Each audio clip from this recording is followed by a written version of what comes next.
अस्सलाम वालेकुम दोस्तों, की हाल चाल है जी। उम्मीद है तुसीं सारे खैर खरीयत नाल होवोगे। तो तुहानूं अज दिखाने जी स्पैशल किस्म का प्लांटर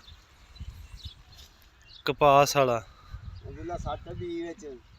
ये स्पैशल वाली चीज़ ये कि जी ये मत्थे वगैरह नहीं कड्ढने पैंदे। साढ़े मजदूर अगे रह जाते क्यों दुल्ले एवें ही। आ सिस्टम एक लगा ये डिस्कम लगी हुई है।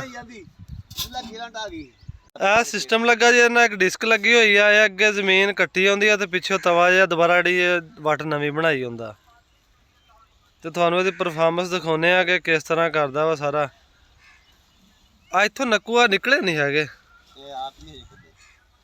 अच्छा थानू दिखाना जी ये की इन्हें कम करना जोड़ा इसका फायदा की होना।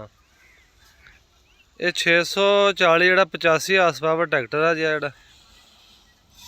ये 30,000 रुपये का सौदा लगा वा जोड़ा वट्टा कड्ढन वाला यानी मत्थे कड्ढन वाला 30 का लगा। ये किन्ने पैसे लैने प्लांटर करन दे? 1600 रुपया प्लांटर करन दा मजदूरी लै रहे जी। सही हो गया। तो तुसी तनख्वाह किन्नी लै रहे? अच्छा भाई हुणां दा हैगा कमीशन जिन्ने किले केले तो उस हिसाब नाल कमीशन है। सही हो गया। आ देख लो जी ये मुल्तान दा प्लांटर बनया होया।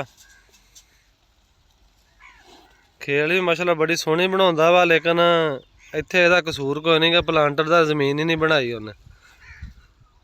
क्यों दुल्ला भाई एवें? हाँ जी तुसी शुरू करो अल्लाह दा नाम लैके। आ देख लो जी आ जेहड़े मत्थे आ ना आ जिहड़ी चीज़ आ ये मत्थे ने दोबारा देने जो सिट्टे का डिस्क तुहानूं दिखाने ये मत्थे ने काट देने, मतलब खेल साफ होनी, मजदूर की जरूरत नहीं रहनी।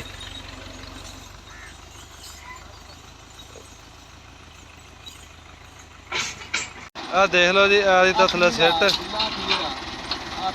इधरों मिट्टी कट्टी आएगा तो वह वट बनाई आएगा। तो तुहानूं दिखाने परफॉर्मेंस तो किस तरह काम करता। इन्हां मजदूर का काम बहुत सारा घट जाता। मत्थे वगैरह नहीं कढ़ने पैंदे, खेड़ियां का रस्ता अगे ना बंद हो जाना, खोलना पैंदा। देख लो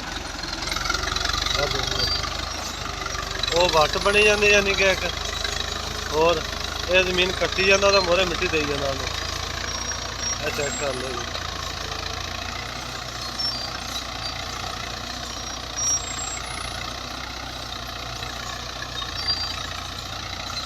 तो देखो इधरों आ रस्ता पानी का गुजरन का बन गया। यह रस्ता यानी कि खुला, बहुत काम आसान हो गया। उम्मीद है थानू दोस्तों साडी वीडियो पसंद आई होएगी। साडी वीडियो को लाइक करियो, दुआवां याद रखियो। नाल ही चाहुंदे इजाजत। अल्लाह हाफिज़।